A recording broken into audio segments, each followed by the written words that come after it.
I'm Tara. I'm Ryan. We love Disney movies. So we decided to watch them all, from Snow White to Frozen 2 and beyond. Each episode will watch a different Walt Disney Animated Studios film and tell you all about it. Did we like it? Does it hold up? Who's our favorite hero? Or villain. We'll give you history and fun facts about each movie. And sometimes we'll invite our friends to watch along with us. So put on your tiara or your evil crown and join us on our adventure. This is Tara and Ryan's Princess Diaries. Hello, listeners, and welcome to another episode of Tara and Ryan's Princess Diaries. Today, things are going to be a little bit different. My lovely and talented co-host, Tara, is not feeling well. So if you normally come on for her, the dulcet tones of her voice, I have bad news for you. I'm so sorry. Hopefully you'll stick around for my somehow both a little bassy but also nasally and high and pinched tones. But I have good news. To help me with this episode, we have brought back Carley from our Klaus episode. Carley, say hello. Hello. We're very glad to I'm very glad to have you back. I can't imagine trying to do this just on my own. Carley, if you haven't listened to the Klaus episode, first of all, go watch Klaus. Second of all, go back and listen to the Klaus episode. But she is an animator in her own right. I don't know what the I think you're literally the last person we've recorded with. Well, it was before holidays. Right, and so all of that has gone out the window. You worked on Inspector Gadget for Netflix. Yep. Was it Netflix? Oh gosh. I think it was on Netflix for us. For Canada it was Family Channel, I believe. Right. So that's how I remember it. So yeah. I first started on Inspector Gadget, and then I think before Bob the Builder, I worked on the Doozers for a bit. Oh, okay. So I don't know if you said this last time. I love rock stuff. It was like literally only a few episodes just until Bob the Builder was ready to go, and then don't diminish as someone who people go like, oh my god, you worked on Skyrim. I always go, yeah, but you'd be like, yeah. I worked on Doozers. And then after Bob the Builder, I worked on a brand new show called Rev and Roll. It's like another young kid show, and it was very fun to work on, but also because it was like brand new, it also had a lot of growing pains. Mm-hmm. After that, I moved to a new studio and worked on Fancy Nancy for Disney. And then I'm on my current production for Sesame Street. Oh, okay. Now, could you have told us last time that you're on Sesame Street? I think you couldn't. Because I know there's articles out of the shows announced, called Mecha Builders. Literally you could Google it and it will come up. Very cool. Yeah, it's always like trying to keep track of what NDAs have been lifted. And right. No, listen. Yeah, I work at a studio now that does work with a lot of other people, so I'm the same way where I'm like, what are you working on? Yeah. Or what's going on at your studio? I'm like, I'm going to have to come back to you in about 20 minutes as I gather all my thoughts on what I can and can't tell you. At my previous studio, like when we knew that they had gotten Magic the Gathering and we couldn't say it for months. And then they finally, I think it was like August or something, they finally lifted that and said, like, you can say you're working on this. And I'm like, finally. But I since went to a new studio, though. Well, cool. So today we are doing 2003's Brother Bear, a movie I have not seen, Tara has not seen, you have seen. Many times. Yes. Okay. So what memories do you have about Brother Bear? What made you want to do this episode? Why have you seen it multiple times other than you're just a animation junkie? Because I didn't see it in theaters, but I was like that age demographic when it did come out. Okay. But I remember like my friend, she brought it over like the DVD copy because this is around the time when VHSs were finally getting phased out. Yeah. And I just remember really enjoying it. Like, and as I even got older, like I still enjoy it. And I just love watching like the animation in it, especially now being in the industry. Mm-hmm. And then once I started entering school too, I started like looking into artists to study and like take courses. So I'm not sure if like you'd seen them before, but last year I had been like doing like daily art in the morning, and then like you did like the tiger and stuff like that, the animal animation. The courses I had been following for those are done by one of the directors from this film. Aaron Blaise. Aaron Blaise, yep. Yes. I have info on him. Yep. Now just to let our audience know real quick, I am going between my notes, which are on my phone, and Tara's written notes. I'm going to do the paper so everyone knows it's really here. Aaron Blaise, who had previously done the animation for kind of the Gang of Three on Mulan, Raja in Aladdin, and young Nala in Lion King. This was a directing team, so it was him and Bob Walker. Yes. And this was a directing team with a lot of hair. Does he still have long hair like he did in the no. making of I saw? No. I've seen some photos over the years because I did like meet him a few years ago, and very, very nice guy, just passionate about art, and still like very much loves like wildlife and animals and drawing them because he regularly goes out to like Yellowstone to sketch them. Now, see, that's what they said in the making of, is how he was interested in this project because he liked drawing specifically bears, but just wildlife in general. Mm-hmm. And this one, jumping in a little bit, this one was one where they were like looking at Bambi and that kind of movie as an inspiration. Even though there are humans in here, there's a lot of the movie where it's just animals. And I thought this was a Canadian movie. Oh, because of Rotten Toque, probably. Yes, probably. Who are played by, I don't want to, overstep my bounds. You can correct me as an actual Canadian, but like, kind of the McKenzie brothers are national heroes in your land. Basically, because it's like the same actors, and they were doing Rick Moranis and Dave Thomas. Yeah, and they're basically just doing their Bob and Doug performance that they did on like Great White North. Right. Or Strange Brew was the movie they did with those characters, and was it on SATV too? They're for our stateside listeners, because I really liked that character, those characters. Now I think when I enjoy them, I haven't looked them up in a long time, because I think when I thought they were interesting when I was renting Strange Brew from Blockbuster and that sort of thing, YouTube didn't exist, so I couldn't just go like Bob and Doug McKenzie and look up stuff. I had to like actively be searching, waiting for something to come up on Comedy Central or whatever. They are now. Are they a specific Canadian stereotype? Like, is there like a term, like we would say like redneck here or something like that? Hard to say. Like, that's usually like the go-to accent, I think, that they use for Canadians in media. Right. So it's just a general Canadian stereotype. They're kind of like, they used to be, and the idea was they had a show like Wayne's World where they would just talk about Canadian stuff, and they drank a lot of beer. Strange Brew is about them inheriting a brewery. It's a very, ridiculous movie. A lot of fun. I liked it a lot, but I just was curious to get your take on them, as like, again, me talking about them here, people were like Tara had no idea who they were. I've talked about them before and people were like, who are you talking about? And I'm like, well. Oh, I think they're hilarious. Like, and in this movie, they're still hilarious. Like, they're probably my favorite characters in it because they just add a lot of charm to it.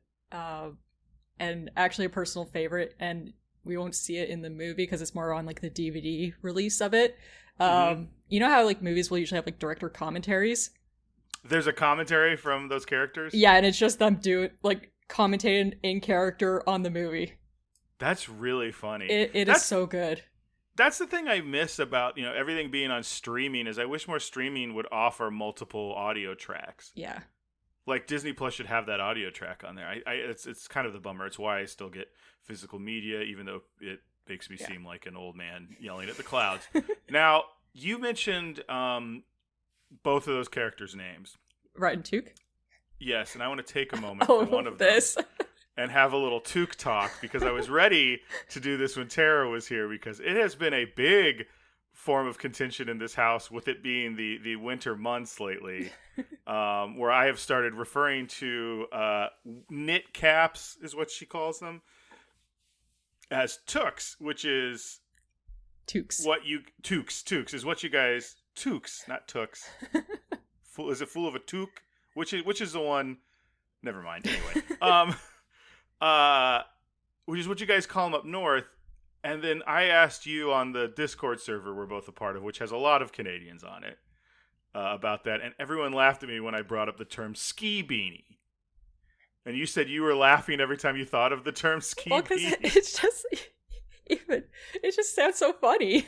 I mean, it's a funny little rhyme. It's just, that's what I've called them. So now I'm curious, and I'm putting this out to our listeners.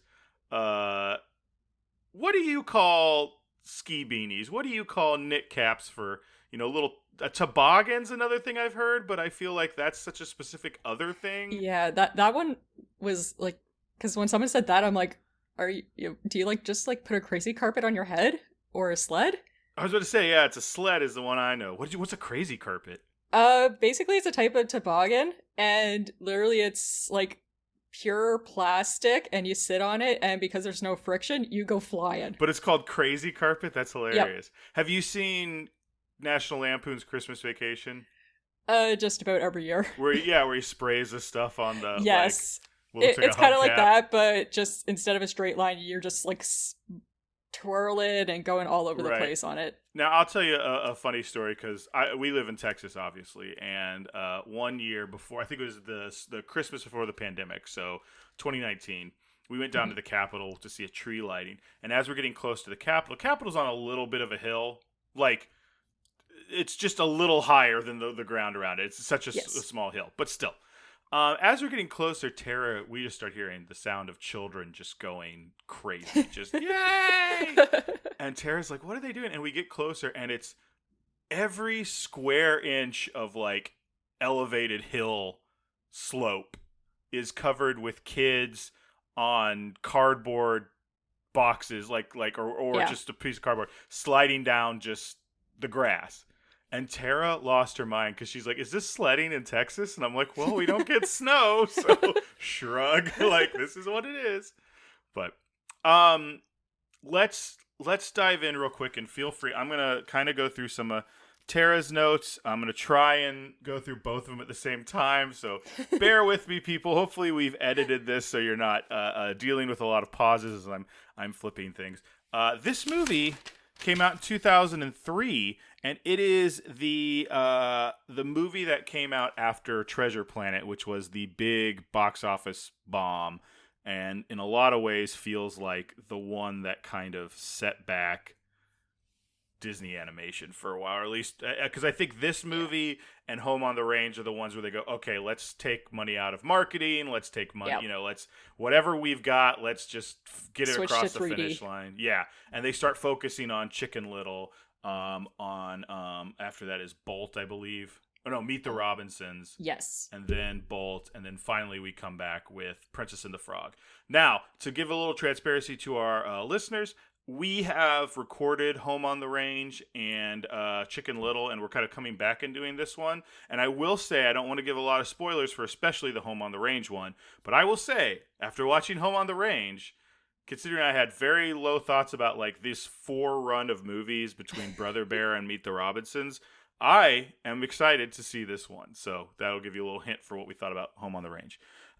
2003 in movies, number 1 at the box office that year is Lord of the Rings, The Return of the King. Next is Finding Nemo, which actually beat out Brother Bear, both nominated for Best Animated Movie in the Academy Awards. This Finding Nemo beat it out. Makes a lot of sense. And then The Matrix Reloaded, number 3. And then just want to point out, number 4, Pirates of the Caribbean, Curse of the Black Pearl, which is 100% a movie we will be doing on this podcast sometime in the future. $46 million budget. Again, I think the budget kind of got cut underneath them after Treasure Planet. But gross $250 million, it looks like. I don't know how much of that is at the box office, home video sales, whatever, but still made money back for the studio. So that's good. That's good. Mm-hmm. You said you saw this on DVD? Yes. I just remember it was like a weekend. My friend was come over, so she brought a few movies over that I hadn't seen before. So I think that weekend was like the first time I watched Brother Bear and the first time I watched Spirited Away. Oh, okay. So it was a good weekend of films. So two things. When people say Spirited Away, for some reason, the first thing that pops in my head is that one that's like Stallion, Spirit of the Cimarron. Spirit. Oh, that's such a good movie. It's that movie, but I will say it's got the worst title because you could move those 3 words into any position and that still sounds like a decent version of the title. Yep. So I think of that whenever anyone talks about Spirited Away. That's not what you meant. And then 2, when you said, "Oh, my friend came over," I understand you live in a civilized part of the world, but in my head, you're in a log cabin in the middle of nowhere, and someone's coming over with like snowshoes and being like, "I brought Brother Bear." Like that's the first thing that pops in my head every time. And I want to apologize to you and any Canadian listeners we have. I can't. I understand I'm prejudiced. The first thought that pops in there is that every time. So this takes place in kind of, I don't want to say prehistoric, but it is kind of like an Ice Age-esque era. Yeah, because there are mammoths in this. Yes, absolutely, and I think the animals are not are kind of like larger than they are now. Yeah. It's in Alaska, and this is a movie kind of dealing with the Inuit people. I think ancestors of them. I think they kind of, from like stuff I've learned over the years, I think it was like their own invented tribe, but it's very Inuit inspired. Yes. They did like their homework and also like looked up their stories, which is what inspired the story of Brother Bear. Yes, based off the myths of shamanistic culture and the of Inuit like transformations people. And to learn. Which it's 2003, so let's give them the benefit of the doubt that it's 20 years before. And I know we had that big talk, us being the podcast, not you and me, but about Pocahontas and the whole like why they should have made a like myth from, it didn't have to be real people. And I think they're doing that here. I'm interested to see how they pull it off, and that'll be something we'll kind of be looking through as we watch the movie. Yeah. Do you think, you're not a First Nations person that I know of. No. But, do you think they kind of gave some, from what I saw in the making of it, looked like they did their research. Yeah. And I have done some studies in Aboriginals, because I just find their culture fascinating. Mm-hmm. To me personally, I think they did an okay job, and like it could always be improved upon, but I think they made the right choice of like doing their own original and then just respecting it as much as possible. Mm-hmm. Yeah. So like I think the most stereotyped thing is the moose. Yeah, it's more of a slight on Canadians in general, but yeah. I think if Canada is willing to forgive them for that, then I think we will be too. Oh yeah. Now the other big thing that I think most people know about this movie is the music is also done by Phil Collins. Yep. So they brought him back. Apparently he was very excited to come back and ready to do another one. He also did a lot of work on the score this time. Yeah. So I think that because actually a lot of the songs in this aren't actually performed by, or like he's not singing. Yes. They have because like I know like the opening song is Tina Turner. I believe. Yes. And I forget who does the other song, but there are like some songs that he's singing, but it's a bit more variety than it was in Tarzan. One song he does with the Blind Boys of Alabama, which I was gonna get Tara with this fact, but they do the Intro to the Wire, which is a great song if you ever heard that. Now it's interesting because I think we talked about this a bit in Tarzan, how like quickly he came back with here are the songs I have, and he did kind of the same thing here, but part of it was because they didn't have a story when they went to him. They had like an idea and a story pitch, so he literally said, think of me as one of the story guys, and he was coming back with songs to kind of help with the story pitches and that sort of thing, and like we should do this here, we should do that, because unlike Tarzan, this was an original idea. And there's a bunch of songs he did that apparently, he did one. It was like the fish song, I think. So did you hear the story about how they told him that wasn't happening? Yeah, and they had to break the news to him. It happened accidentally because the producer, Chuck Williams. So there's the song which I forgot what it ends up being called, but originally it was called like Eat Fish, Swim and Play. Yeah, and it was kind of, they described it as a party, so it was kind of a party song. kind of like Trashing the Camp was just kind of a fun little song. And then they ended up wanting to make it a little more serious. But the way it happened was Phil Collins called Chuck Williams' house. And Chuck Williams made this big deal. He's like, I don't have famous people call my house. I understand I'm a Disney producer, but like that doesn't happen. Mm-hmm. And his wife answered the phone, and they were like, "Oh, hello, this is Phil Collins." And she's like, "Oh, I'm a big," they started, and he was very nice and started kind of talking to her. And she goes, "Oh, I'm really sorry that they cut your fishing song." And he was like, "Wait, what?" And she was like, "Oh no, they haven't told." Yep. And he like took the phone from her and was like, "Hi, I hate that to be the way you found out, but we want you to change the song." And he was cool with it. Apparently, he came up with the idea for the song like in his pool. And just, basically pitched the new song. He came up with the idea in his pool and was like, apparently that's his way of doing things is he just sings stuff and then he just writes it down and then works on it later. Yeah. Can you imagine like living with Phil Collins and he just throws out like a Phil Collins like song, like one of his greatest hits, and then you're like just as something he's singing in the shower. And you're just there for like, Susudio or like Land of Confusion or some amazing Phil Collins. So you're like, oh, I heard him sing that on the toilet one time, or just whatever. The behind the scenes. Yeah, exactly. It was really funny because they also talked in the making of about how they went to him and would say, hey, we have some feedback on the songs. And they were really, really hesitant about it because he's Phil Collins, and he would say, I didn't marry the song, I just wrote it. Like, you can tell me if something's not right. If you don't like it, it's fine. He also, according to Tara's notes, did Italian, German, Spanish, and French releases for the songs, which is something he also had done on Tarzan. Okay. So he actually sang those versions of them. Nice. I thought that was cool. A lot of interesting actors in this one. Joaquin Phoenix plays. Now, it's funny because I'm not familiar enough with this movie to know everyone's name, so I'm going to just throw out like the characters and not know their actual names because I haven't watched it. But Kenai, is he the main character? Kenai. Yeah, he's the protagonist of this. Yes. And that's Joaquin Phoenix. We've got Jason Reyes as his one of his brothers. He was the voice. He played Simba on Broadway in The Lion King. Okay. And then we have Aladar. The white-hot chemistry of Aladar's voice actor, D.B. Sweeney, is back. We all know how much I love the voice actors in Dinosaur. At least the main ones. But yeah, he's back as another one of the brothers. Michael Clark Duncan is an older bear. They meet on the travels. Now, originally, he was supposed to be... Is it Koda or Koda? Basically, yeah, Koda. Because like the original premise, it was going to be like a more father figure. Yes. And so he did the lines for that, but then they changed it to a younger brother. Yeah, so they gave him another character to kind of voice. Yeah.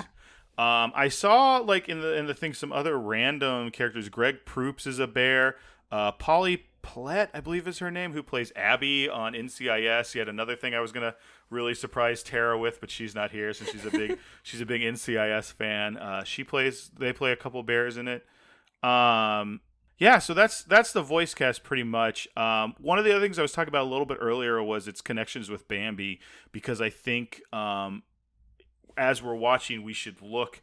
You guys at home and then me and Carly look at the backgrounds in this because they're using a very similar style. We talked about the kind of like impressionistic, I believe they called it painterly naturalism in this one, which is kind of the impression of like them as opposed to it looking super realistic. Did you know about that before this, going into it? Actually, I was going to add on to that. Oh, yeah. So something to keep an eye on, and this is for like anyone, is they also changed the aspect ratio mid-film. Really?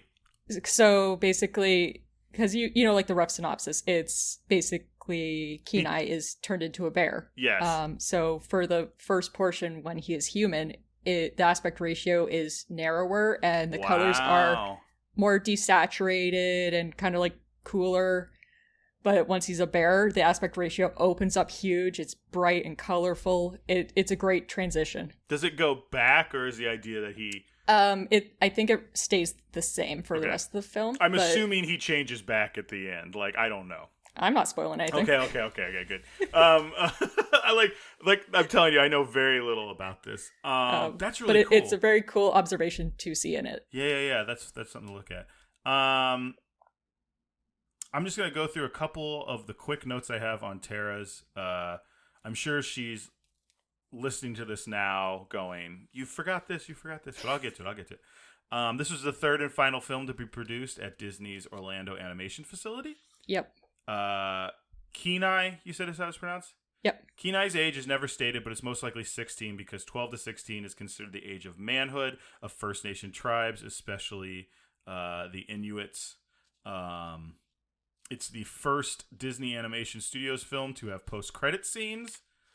Something we see. I literally just got off the phone before this call with my sister because she had questions about post-credit scenes in the Eternals, and I had to explain things to her. It was interesting because I haven't seen it, but like I know everything that happens, and I just go ahead and read what happens in Marvel movies.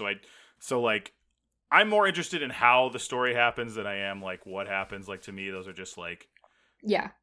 So, but anyway, so she was asking me these questions, and it was interesting to hear my sister. I don't think she listens, but if she does, I just want to say, Kimberly, I'm very impressed with your Marvel knowledge, because she was really coming at me with like, but what if this, then this? I know in the comics it's like this. I'm like, you've never read a Marvel comic in your life. Like, this is just, I'm very impressed. Of course, and hopefully her kids know that, because I know they're always like, our mom's not cool with stuff like that. And I'm like, yeah, well, actually, there was a time when your mom was the cool one and we were the nerds. But anyway, cave paintings, they discover. Cave paintings never have been discovered in northern parts of North America and Europe. So that's a little bit of a misnomer. But I guess like we haven't discovered cave paintings there, but you know, maybe they've gone away, because isn't this like when it's happening? So so yeah, that's all the notes we have, kind of the making of. Do you have anything else you want to say before we dive into this one? This one may be a little short because I'm very, very, very nervous about how, because Tara's the one who writes all the notes when we're watching it. Whoo! I don't know if I'm gonna be able to do it. We're on note-taking duty. I know. I'm gonna do some. I'm usually better at remembering things than she is immediately. That's why she takes the notes. But we'll see. So do you have anything else you wanted to pop in with before we start watching? Not that I can think of, but I'll try to make comments as the movie goes. Yes. And we will write them down and we will bring them back to you, listeners. This is the part where we're going to take the VHS out of the clamshell and stick it in the VCR. Do you want to say see you on the other side, listeners? You can. Oh, I can't. It sounds weird saying it. Anyway, see you on the other side, listeners.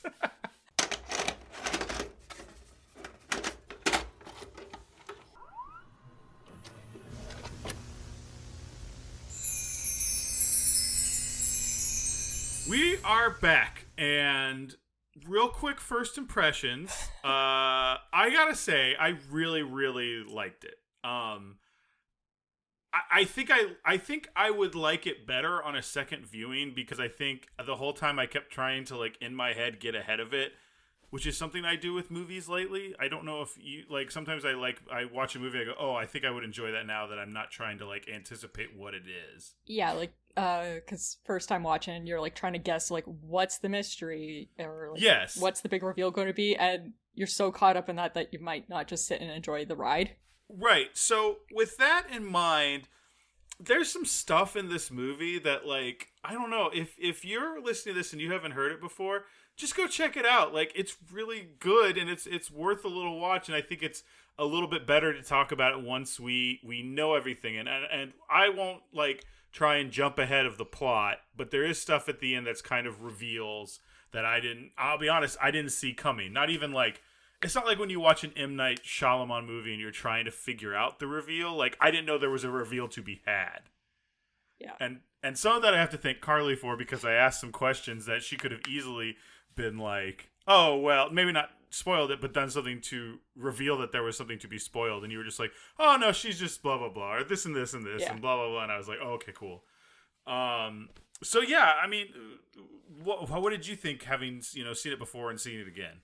I like, because I've watched this movie many times. Like, I'm pretty sure I just rewatched it again like 2 months ago, or 2 to 3 months, because it's just I enjoy watching it. Like, it's kind of like a little road trip movie. I love the animation. Like, my usual go-to like Disney movies is like this and The Lion King, I find. Because I just like watching the movies with animals, but I'm not going into Bambi territory because that one's just brutal. Oof. Yeah. There's a lot of stuff I like about Bambi, but like you gotta be ready. Yeah. I really liked how they animated the bears, and it kind of made me appreciate like Bongo and Baloo a little more, because I think those are even more anthropomorphic than these. Yeah. But I remember like, and listeners, you can't see this, but like the kind of slack hand thing that bears with their paws. With their paws, yeah. And like they're always doing that. But this, they always felt like, even when they're up on hind legs, like they're obviously Disney animated bears, so they're anthropomorphic in a way, but they felt very bear-like even when they were on their hind legs and stuff. And when they get to like Michael Clark Duncan's character, especially the kind of like lip thing that bears have, where they look like Big Al from the Country Bear Jamboree, where they're like boo, like that thing.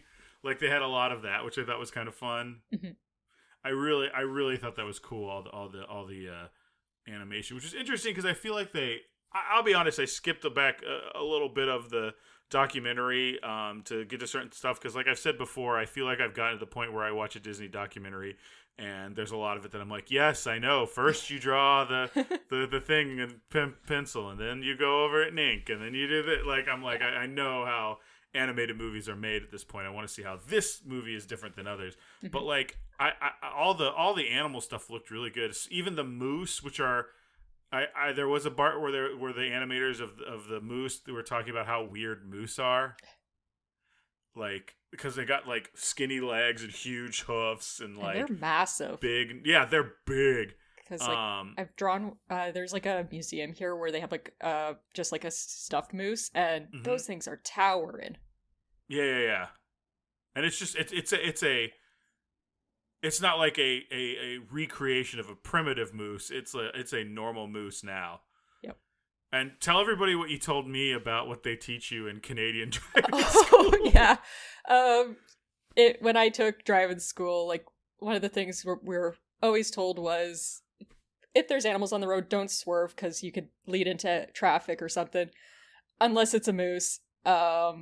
Because if you hit a moose, you probably will be hurt very badly, or if you walk away from it, the moose will be mad. Yes. Moose are not to be, regardless of what Brother Bear tells you, moose are not to be trifled with. Don't so that's the one thing I want to get out there. So let's go ahead and start. I'm gonna, guys. This is the most daunting task of hosting by myself. Is I want to say how good a job Tara does getting all these notes. She will be missed on this part today, because I'm gonna do my best to reinterpret my notes, because I'm trying to write them as I go by, and they're very scattershot. But so it starts off. We don't really have. We've been talking a lot about with the live actions, the new castle, or the interesting way. They've kind of got a Disney on a cave wall. It looks like, with like a fire light in front of it, and it's a very interesting font they use for Brother Bear. I don't know if that's from anything or just they're like, oh, this looks kind of It's like hard to describe, but it just kind of it really suits the setting, I find. It's very cool. But it starts off and the storyteller's telling us the story, which is the stupidest sentence I've ever said. But does it say here that it's Denahi, or does he just say this is my brother's story? There are clues to it, like if you've seen the movie many times, because like I've seen it enough times that I can see the similarities where it is an older Denahi, and it has like he has like the same totem, and he even says like, this is a story about my brother. Yeah, I don't think it's a spoiler that it's Denahi, but it's like you don't know who Denahi is or anything. Yeah. So like it's just this old man's telling the story, and it goes back, and I believe it starts off with the shaman whose name is, I don't get it till later, Tanana. Yeah. And who, my first question was, were there women shamans? I'm sure there were. We talked a lot. What I learned a lot in the Pocahontas episode was the idea of like, you know, there were like a lot of roles that women took versus men, but like a lot of the puritanical thought we have about, you know, men doing certain roles and women's being second in society, and also like between gender roles and sexuality is a lot of stuff that was brought on with Christian beliefs. So I think this is probably like not unusual that there would be an old woman shaman, and she's great. We don't really get a super big thing about her personality just yet. This is the opening song, sung by Tina Turner. Did I get the name of this song? I think it's just Great Spirits.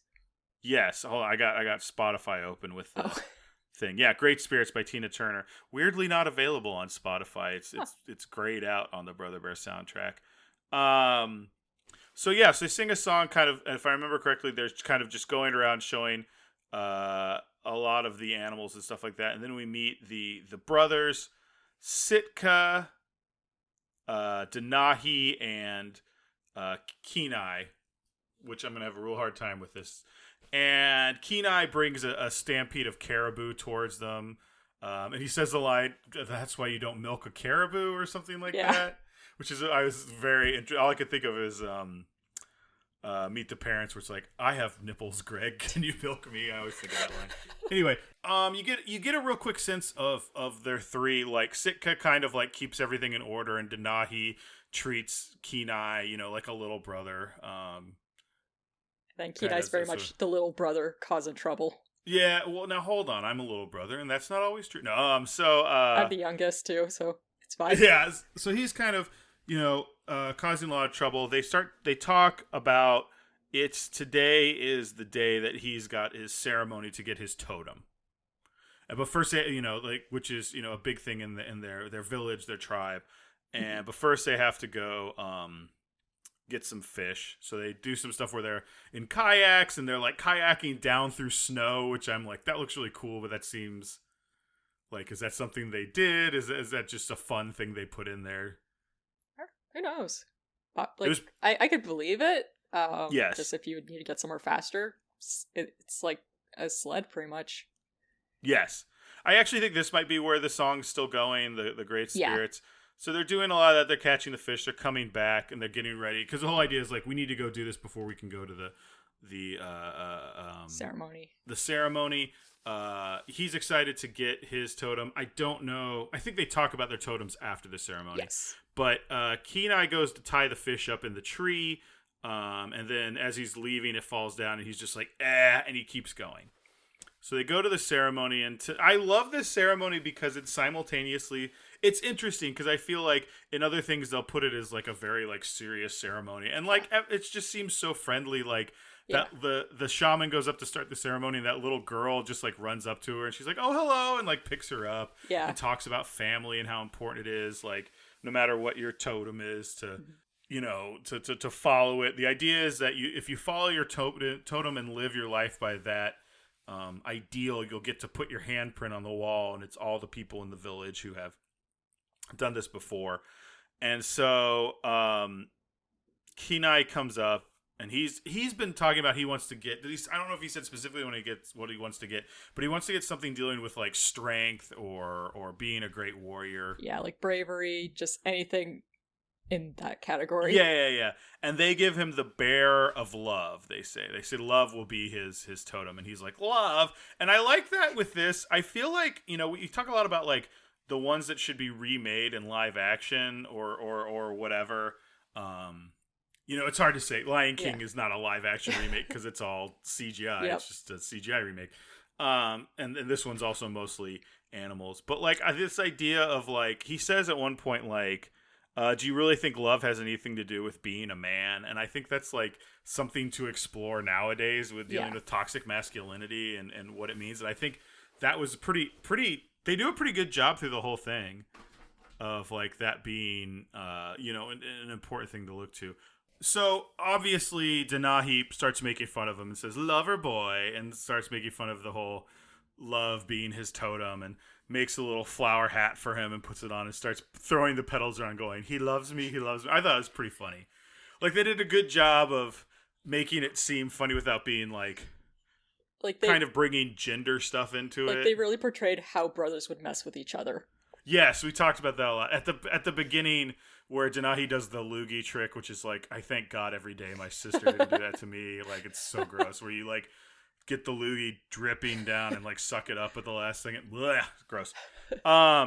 They're doing that. They're talking about that, and it turns out they go back, and a bear has stolen all the fish because obviously Kenai made the fish, or didn't make the fish. He forgot to hang him up properly in the tree. So he grabs a spear and goes after it.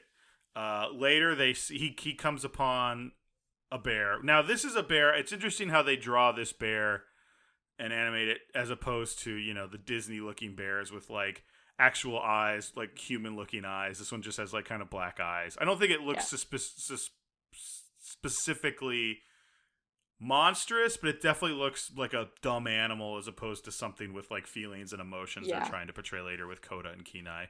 Spoiler alert, Kenai turns into a bear. What? I know, sorry. So he goes to get the bear, and then, like, Denahi and Sitka see him kind of, like, fall off a cliff, and they go to get him. He's like, no, look out for the bear.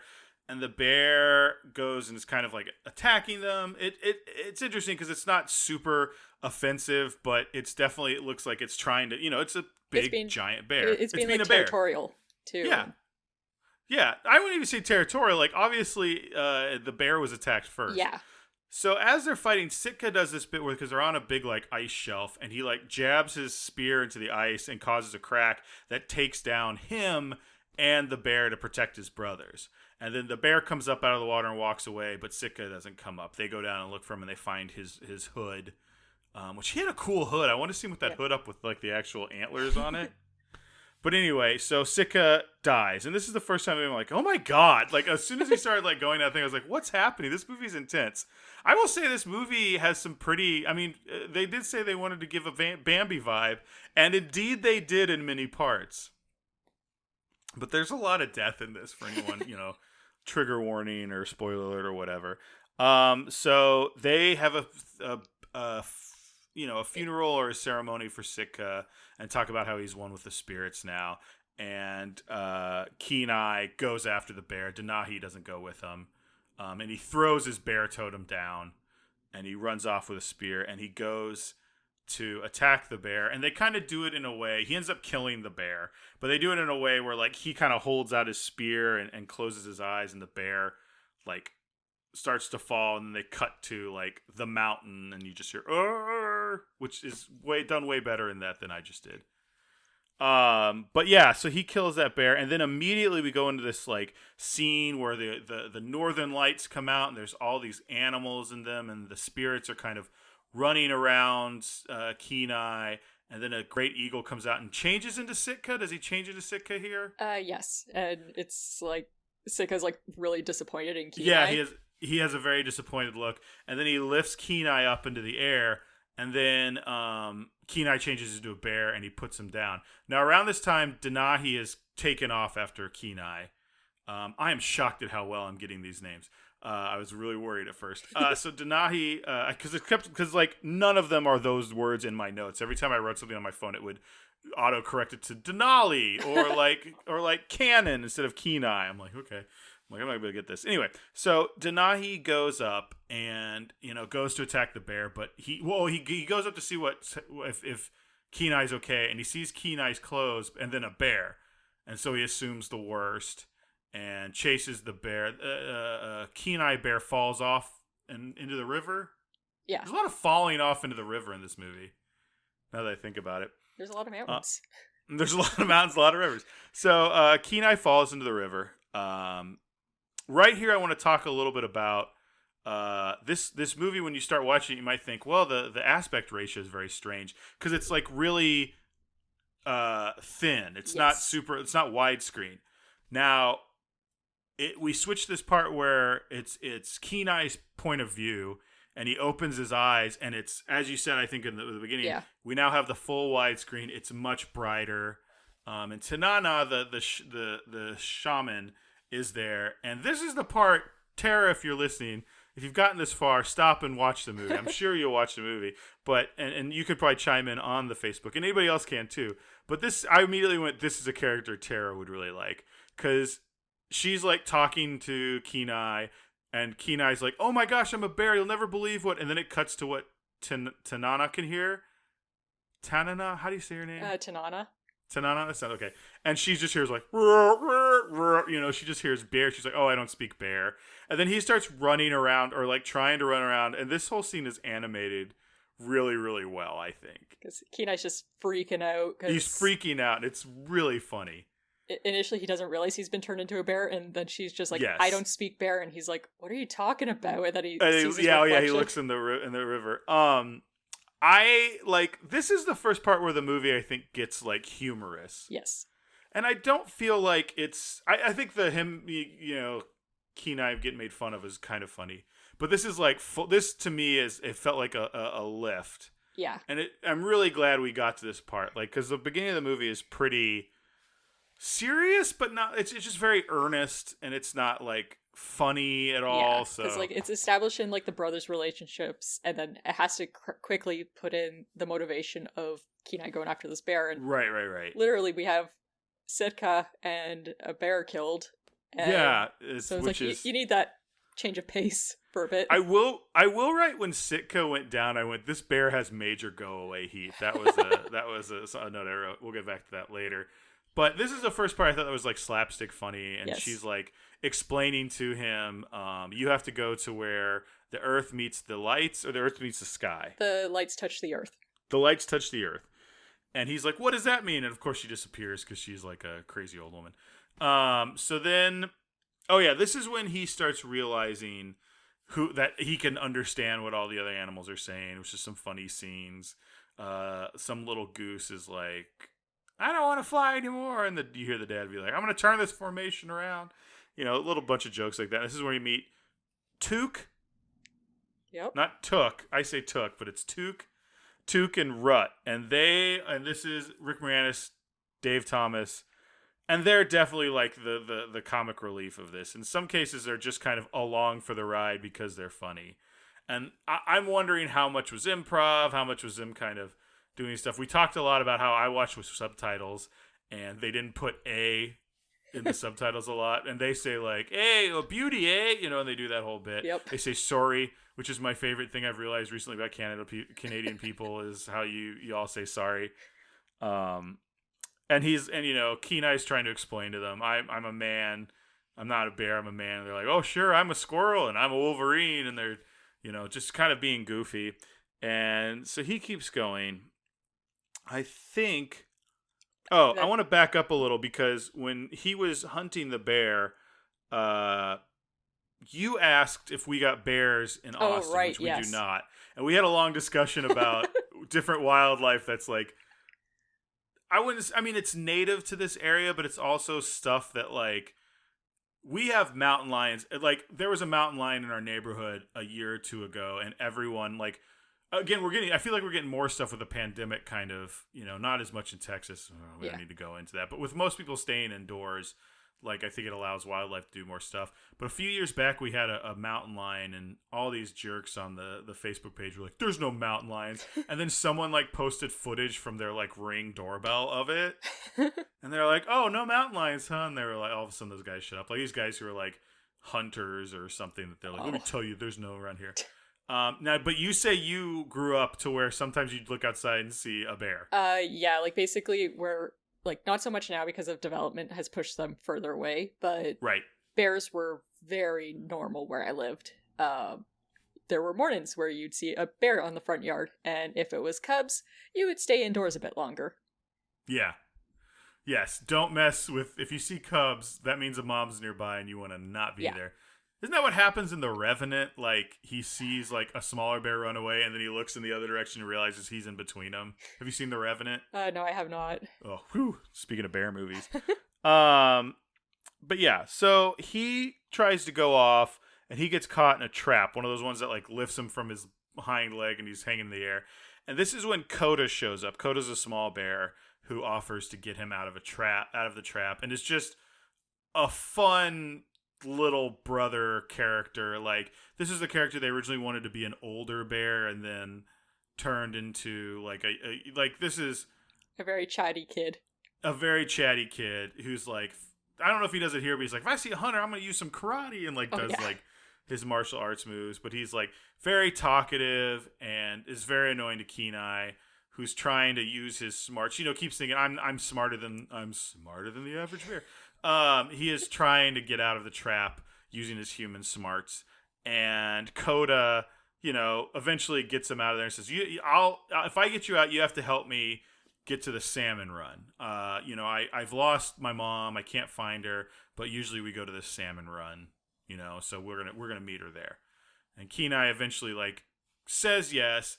Around this time, Denahi shows up because he's wrapped Kenai's totem around a spear. He's sworn revenge. He's coming after the bear. So Denahi is kind of the villain in this, more of the antagonist than a villain. And I think at the end of the day, we're I don't think there's a villain in this, so we'll probably be skipping it. Which is interesting because I've been reading a lot of stuff about we're just stuck right in the middle of Encanto fever right now.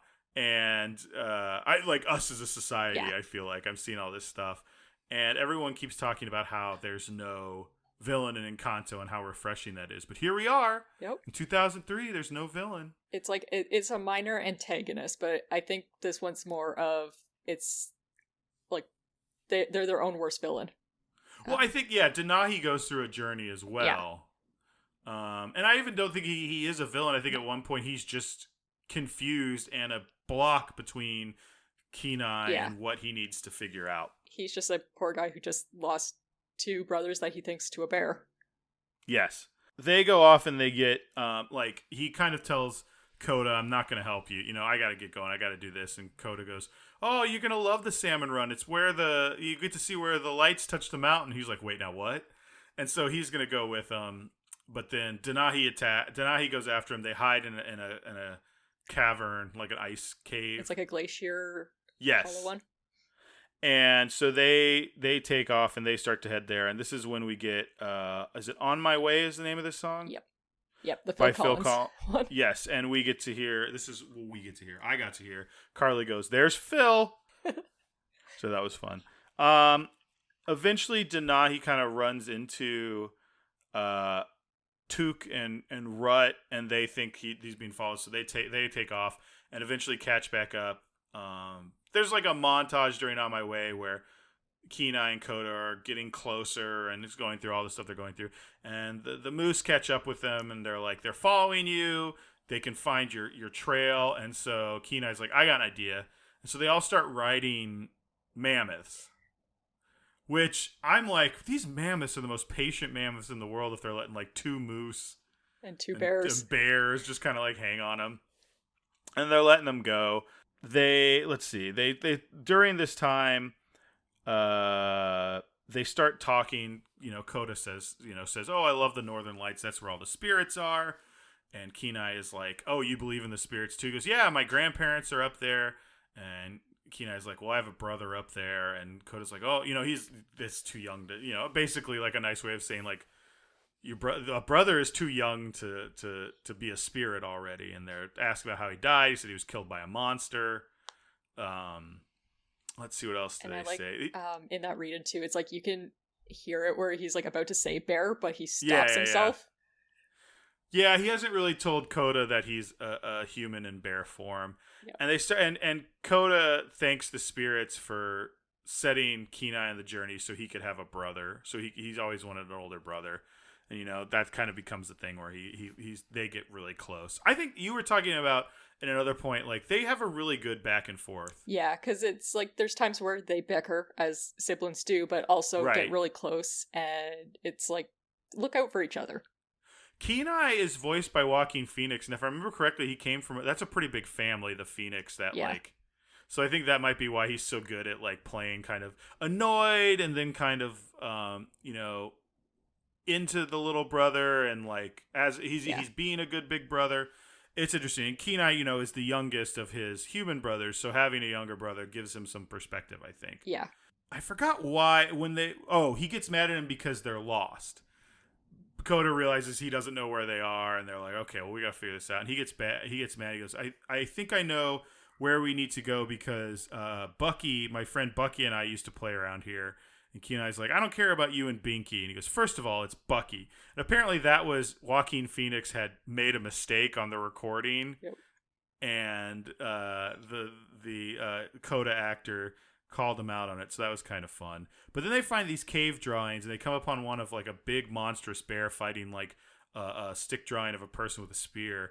and Kenai's kind of looking at it. That's when Koda walks up and goes, "Those monsters sure are scary, especially with those sticks." And that's when I was like, "Oh, I was like legitimately like, oh, like these are pretty broad, not subtle, like this is the message we're trying to get across. It's the kind of message you expect in a this Disney is like that animated. first point where like they really start hitting of what the purpose of his journey is. Right. But I was still, like, oh, like I don't know, it still got to me despite it being pretty small. So they run into some rams, which the rams have this little like they keep running into stuff kind of like in Finding Nemo where it's like, now we'll have a little scene with this animal. So they have these rams who are like running into each other and being like, oh, did the girls see? Which I thought that was funny. And then they see Koda's like, oh yeah, we just have to go through here. And then they show this monstrous nightmare scape of a geyser field, which I was like, oh, they have to go through Mordor. And they start going through there, and that's when Denahi catches up with them, and they have kind of a fight action scene through there. And they get to the end of it, and there's a ravine with a tree across it. And they run across the tree, and then Denahi tries to get him, and then he, like, as they're crossing, like, lifts the tree and moves it, which I'm like, okay, this is showing a level of strength that's impossible. The bears are okay, but Denahi's really mad about it, and he jumps across and grabs onto the tree, and the tree starts falling. And the whole time Kenai's like trying to help him a little bit, but Denahi's not seeing it and not having it, and he falls into the water. Another fall from a great height into a river, and then kind of floats away. For a movie without like a villain, there's a lot of falling like from the great heights. Yes. So at this point, they arrive at the salmon run, and they kind of meet the other bears. And this is where Koda kind of reveals that Kenai has been like a bad bear, which I don't know that they got across super well, like with Koda. But he's like, oh yeah, he doesn't know how to scratch bark or do this, and everyone's like real suspicious of him. Not real suspicious, but kind of like, oh, that's weird. Because it's like, well, he says like he's never hibernated. He drinks from a leaf. So then they invite him into the thing, and that's when we get Family, which is by the Blind Boys of Alabama and Phil Collins. And they sing, and it's kind of like this fun little thing where they're very welcoming, and they're all kind of relaxing and eating salmon and all that, and it's a big visual number. And at the end, they have like a half of a fish. That was the one thing about this is they spend this whole movie telling you how all the animals have personalities and emotions, and there's this huge thing where they're just eating salmon. And they even talk about someone having a salmon totem at one point. So I'm like, clearly there's another version of the story where he turns into a salmon to learn a lesson, and it's horrific. But so they're sitting there with half a salmon, and they throw it around, and everyone's supposed to say something very interesting that happened in that year. And there's some funny stuff there. The one is the old woman bear who's like, my Edgar died. And then you hear a voice in the background being like, I told you I'm not dead, kind of jokes. So they're all passing that around. And it gets to Kenai, and he says, I had to go on this amazing adventure with the most annoying little bear ever, and I wouldn't have it any other way. Kind of like leads him up, and then is like, and I discovered I wanted a little brother, or whatever. And then Kenai goes, well, I had something interesting this year. And this is the point where if you haven't seen the movie, you might want to watch it. From here on out, this is where I went, what? And the scene is shot in a way where it's a revelation to one character, but that is exactly how I felt. So Kenai is like, well, let me tell you the story. My mom fought off these 3 humans. Yeah, or Koda, sorry. I saw these 3 humans, and you see Kenai be like, wait, what? And then realize that was his mom. Koda is telling the story of his mom fighting off Kenai, Denahi, and Sitka.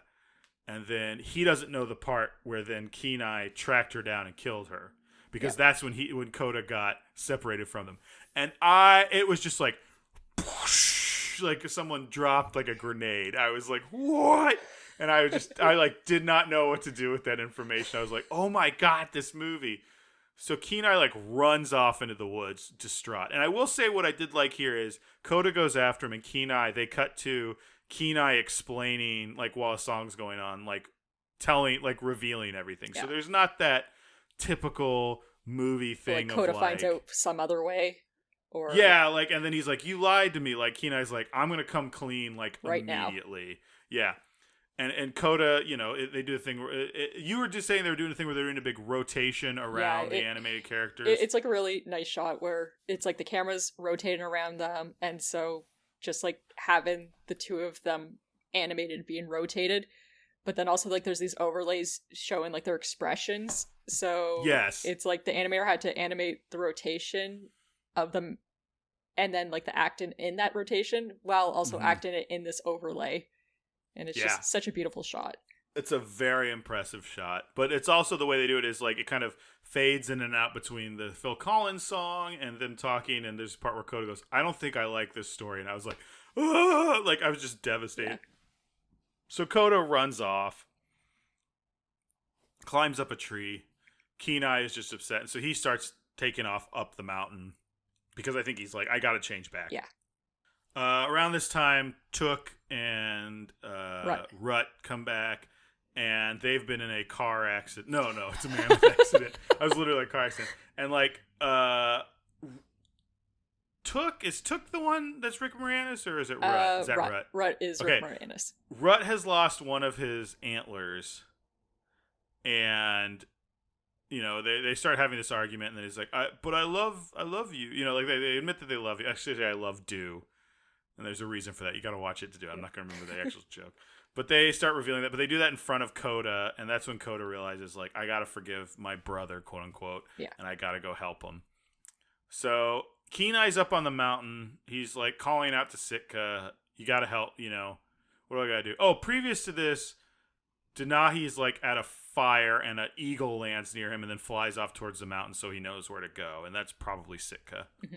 So don't kick me right in the kidneys. God, she rolls over and kicks me. I will rub your belly. Oh God.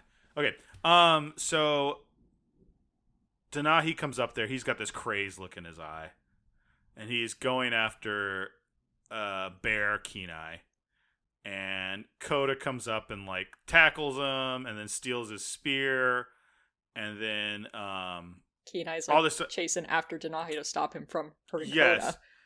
And Denahi does the same thing where he turns around and like holds the spear out and closes his eyes, and Kenai starts to fall on him. And then they cut away from the mountain, and I was like, I'm done with this movie. I don't know what to do with this.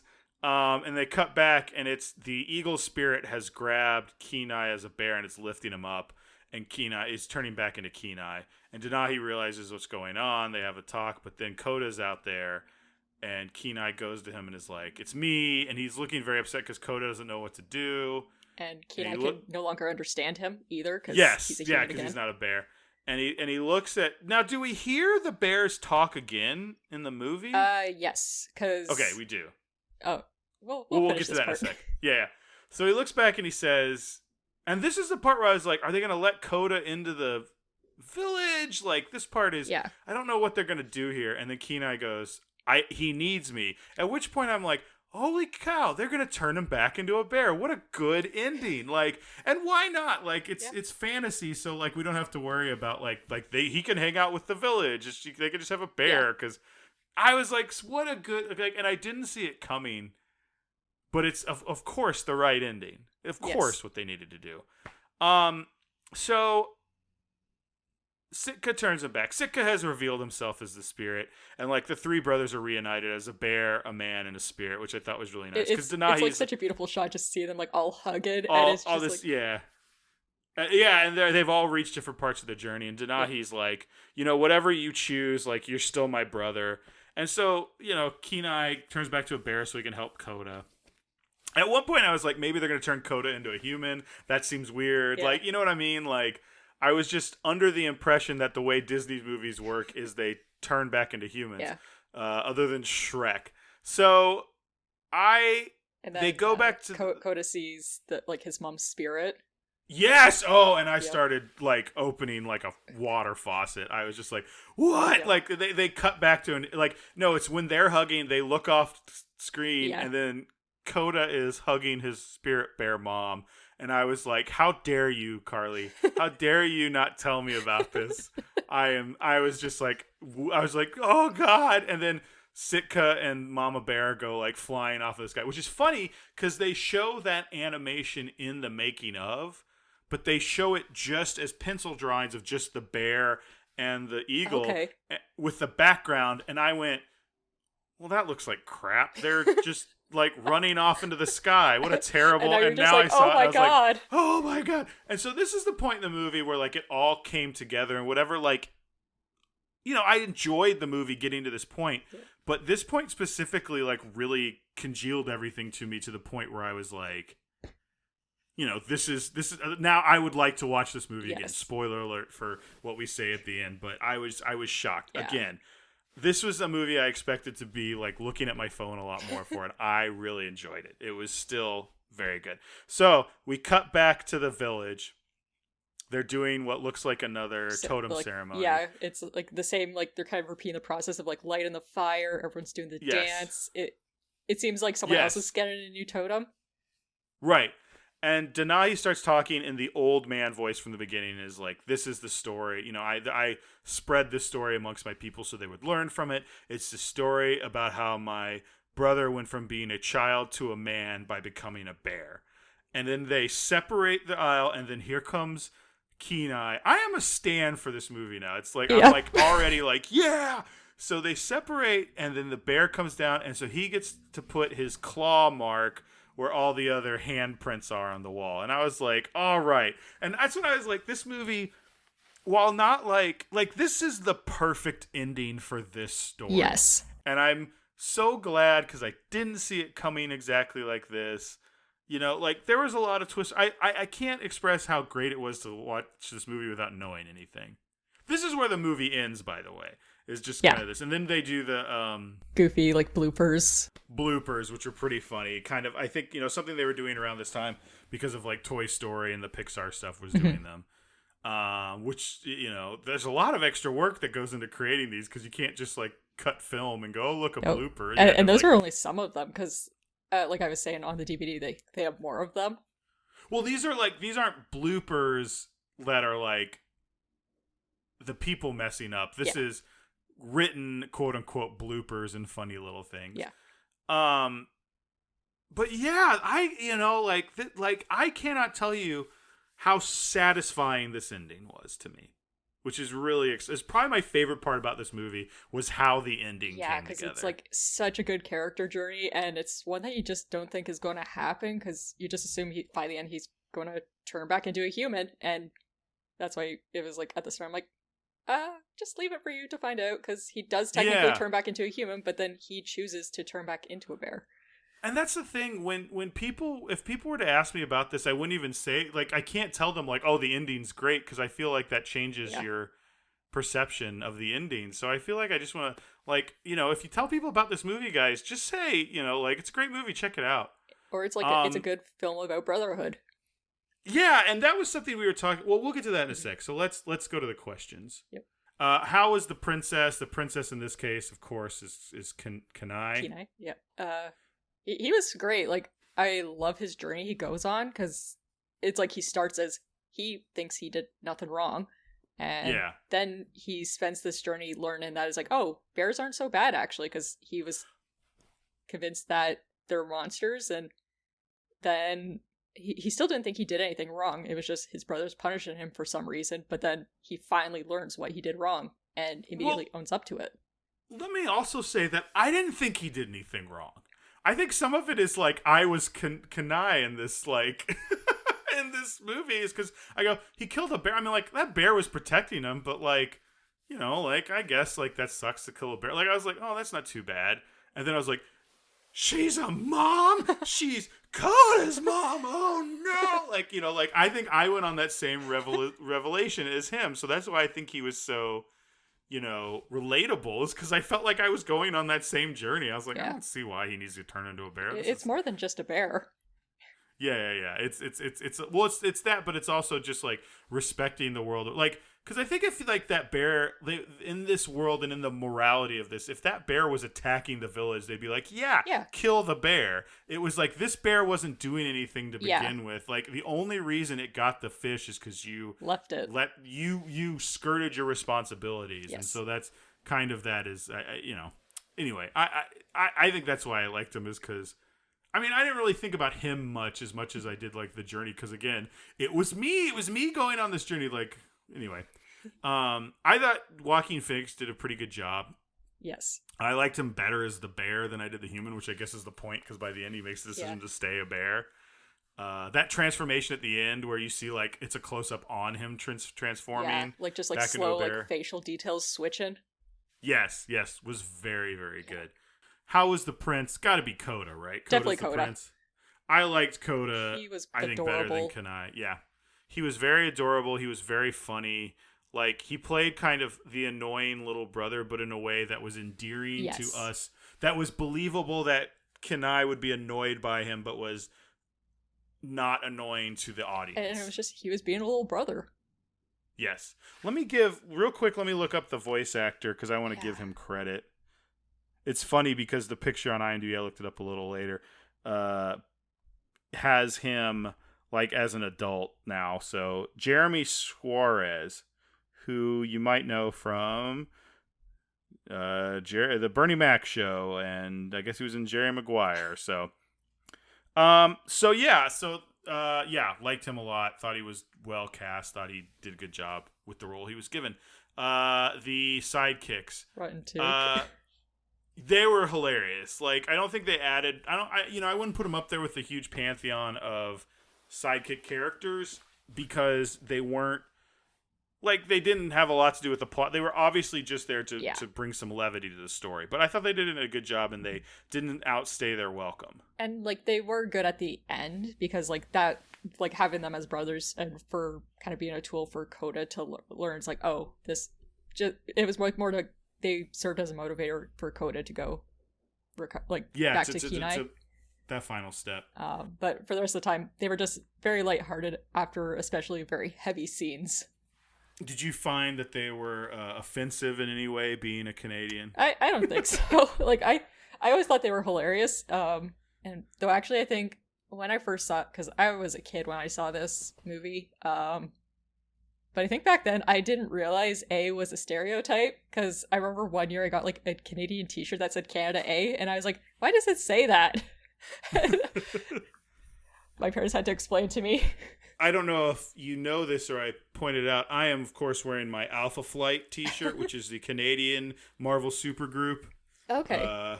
It was kind of a little right before I realized this was all Alaskan and not technically Canadian, but I'm sporting some support for our northern brothers and sisters. So I like them. The next question, favorite musical number? I liked the Welcome to Our Family. For me, it's definitely like the Great Spirit song, because yes, there have been like many times I'm just working and I'll listen to the soundtrack. Another one I do like, but it's more only on the soundtrack, is the Transformation song, because that one is actually done in, I won't even try to pronounce the name of the language, because it's like a indigenous language, but the actual English words from it, because there's like a Phil Collins version with the English. Yeah, I saw that on the album. That one's a really good song too, but I would say just like the Great Spirit song. I think I also liked On My Way, which I think is like the big song people know from this. But the other one with the Blind Boys of Alabama were very good. Yeah. Does it hold up? Now, we talked a little bit about this as we were watching it, but female character agency, this is a story about brothers. Yeah. And I think when we say things like, we want to see more female stories, we don't want to like take away from brother stories. This is a very specific story about brothers that could only be told, probably not only, but was told in the way of three brothers and what brothers mean. And I think that's, brotherly love is very important, is a certain thing. I think if you tell this story with sisters, you can certainly tell a very similar story with sisters. It's just going to be very different. Like, you can't just slot them in and out in this case and have it feel the same. Yes, then you have, exactly. Good thinking. Good. Awesome. But I will say that it would have been nice to see more female side characters.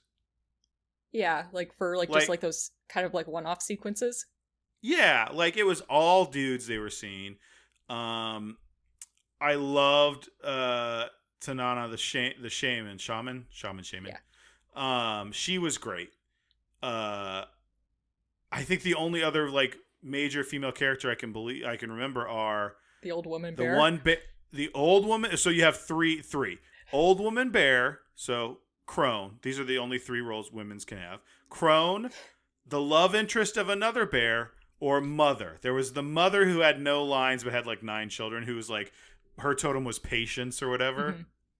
So that's a little problematic. So I would like to see whereas we don't need to just go, okay, slot these people into a brother story that works for it's a different story otherwise. I think we need to like fill in the cast with, because that's the thing with the bears. When they go to the bear thing, it shouldn't be like when you see a female bear, like that's her character trait. She's female. Yeah. That's what makes her different. Like the default shouldn't be male. Yeah.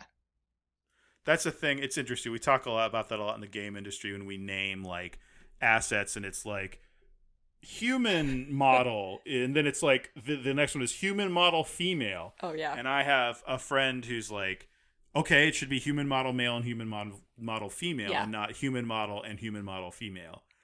And it's like, I really, really think about that a lot now. But anyway, the default is not male. That's what I'm getting at.